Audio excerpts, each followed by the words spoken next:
It turns out that the Middle Tennessee State Blue Raiders have decided that they're going to do something because they've got a budget problem.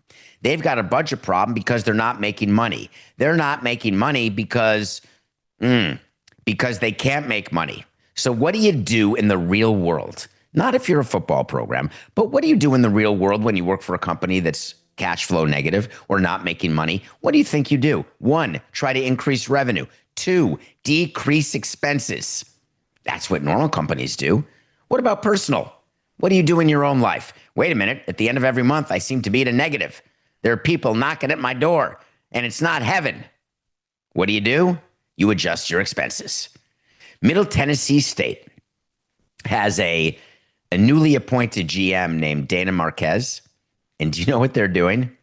They're saving $668,000 by eliminating alternate uniforms and cutting back from the 408 helmets that they invest in.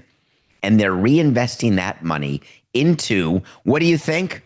The football program and into NIL so they can have a better team. They talked about it. They came out with an absolute quote just talking about why would they be cutting budgets? Why do we need all these uniforms? How about one home, one road? That's it. Why do we have to pay for all these alternate uniforms? We're not getting enough bang for our buck in merch. Therefore, we save the money. Don't buy the extra uniforms.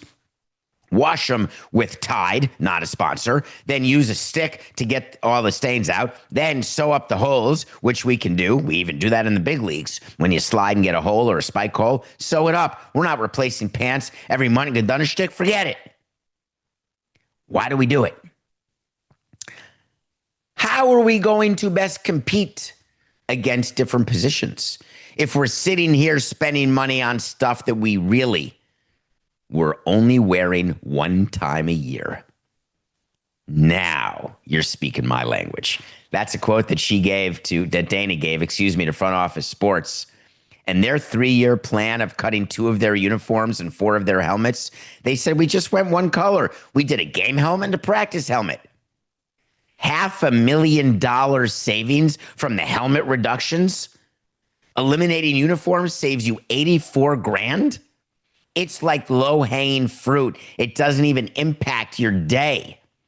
And then he has the opportunity. He has the opportunity as the GM to turn around the program by putting money into the product. The product is not the uniform and the helmets. The product is the people. The product is the players. But Middle Tennessee State didn't stop there. Because not only do you have to cut expenses, which they're doing, but also you have to increase revenue. What better way to increase revenue than selling tickets? Do you know what Middle Tennessee State is doing? They are having their players get involved in selling tickets, much to the chagrin of Matthew Coca. They are treating these players like employees, not paying them like employees, no benefits like employees, but they're sort of like employees. What's wrong with them working in the sales department? What's wrong with saying, hey, we'll give you a little shtup, you'll get a little commission, but if we have more ticket revenue, guess what? That's more money into the program. That's a more balanced budget. That's more money into NIL. Money flows downhill, baby. What's at the top of the chain? Revenue. Always revenue is at the top of the chain. That's what you should be focusing on. I have no issue at all.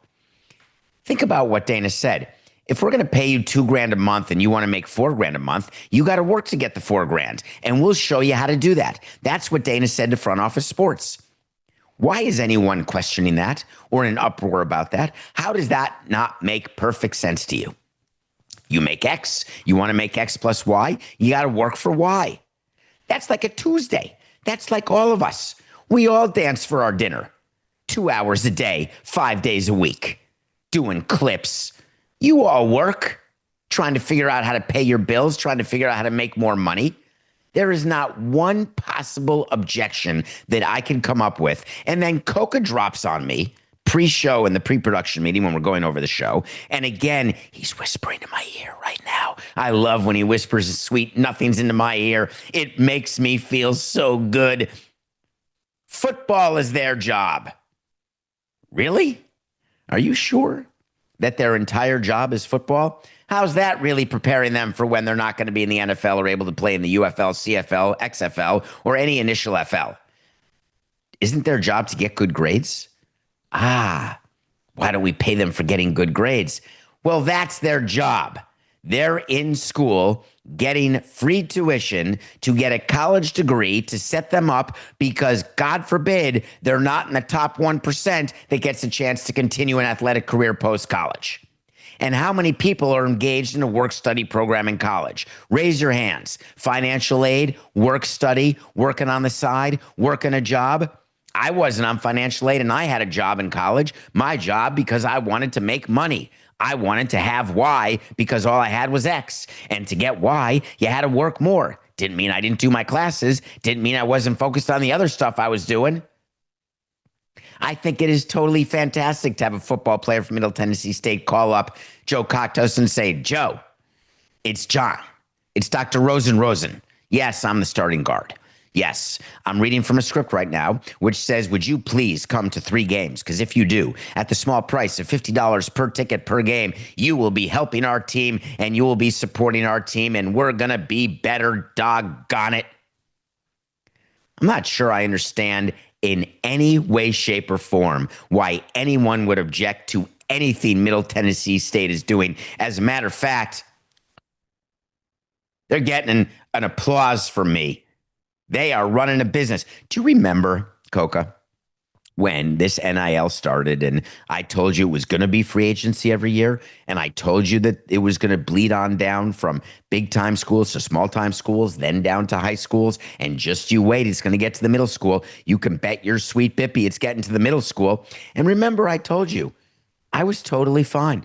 If that's how you all want it, if that's what you think is going to make it better with these players having access to money, okay, that's fine. What's the goal of a football player at Middle Tennessee State? I guess you'd say it's to make the NFL, in theory. In theory, they know quickly whether they're NFL worthy. Some guys come on strong, I guess, and they go from NP to P, not prospect to prospect. But in general, you have to be the best.